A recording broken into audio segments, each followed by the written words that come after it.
Mga kapuso kasunod sang ginapatuman nga price ceiling sa bugas. Pila ka rice miller nagadiskarte kung paano hindi matamaan ang mga retailer sa presyo. National Food Authority nagahingyo sang bulig sa mga LGU agud madugangan ang presyo sang humay.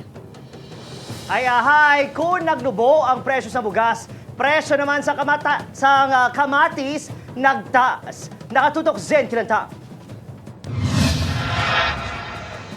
Direkta nga ginapagaling sa arosera ang humay nga maani ka ginabaligya sang rice miller nga si Rene sa iya bugasan sa Dumangas, Iloilo. Dako kuno ila pamerdihan bangod 21 pesos kada kilo ang ila pagbakal sang humay ka ginabaligya lang sa 45 pesos ang well-milled rice santo sa price ceiling.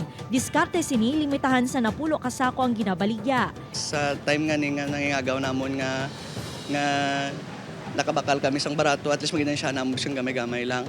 Hindi isang parehas ang ligad to nga nagtaas siya kay dako pang kapital namon. Tapos gulpe lang ng ubo. Naabta naman sa news team nga nagabulad sang humay si Manong Vicente. Bangod 8 lang kasako ang naani, konsumuhon na lang kuno nila ini. Kaya mahal ang bugas. Sa mga kabataan. Mga kabataan ko, kadalawat man ka bugas. Saling ko, hindi na ako magdalawat. Ako na lang matag sa inyo bugas. Kaya gabuling man sila gasto sa umay.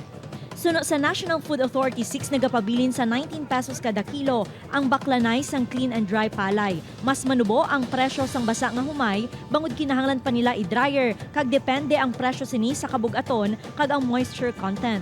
Suno sa NFA ginasikyar nila sang maayo ang kalidad sang humay nga ginabakal agud mangin maayo man ang produksyon sang bugas. Ginapangabay sang NFA ang mga mangunguma nga ibaligya sa ilang maani nga humay. Nagalibot man ang ahensya sa mga LGU agud maganyat ang local chief executives nga mabuligan ang mga mangunguma. Pati na pala sa palgo, na balangan na to nga maka-additional, let's say 90 pesos amon. Tapos mabulig man ang municipality nila sang farmer nga mahatag, let's say for example lang 1 peso or 2 pesos, add na naman sa 19 pesos, let's say ang 19 maging 20. Amuna din ang fine price naman sa municipality nga sang palay, sang farmer nga ibaligya sa amon. 150 pesos kada sako ang perde ni Leia sa ginabaligya sini nga bugas sa pagpatuman sang price ceiling. Apang wala kuno ini may mahimo kundi magsunod sa mando sang gobyerno.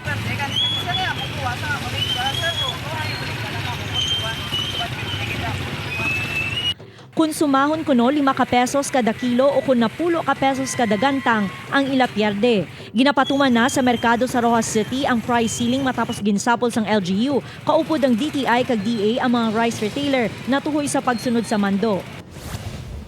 Nagumpisa naman sa pagpatuman sang price ceiling ang mga manugbaligya sang bugas sa Bacolod City. Sunod sa rice retailers, nagpatigayon naman sang inventory ang DTI sa ila stock sang bugas. Para may may barato man nga bugas. Iti ang amon pinakabarato di last time 47, 48. At least pila ka pesos, at least makasave ang tao.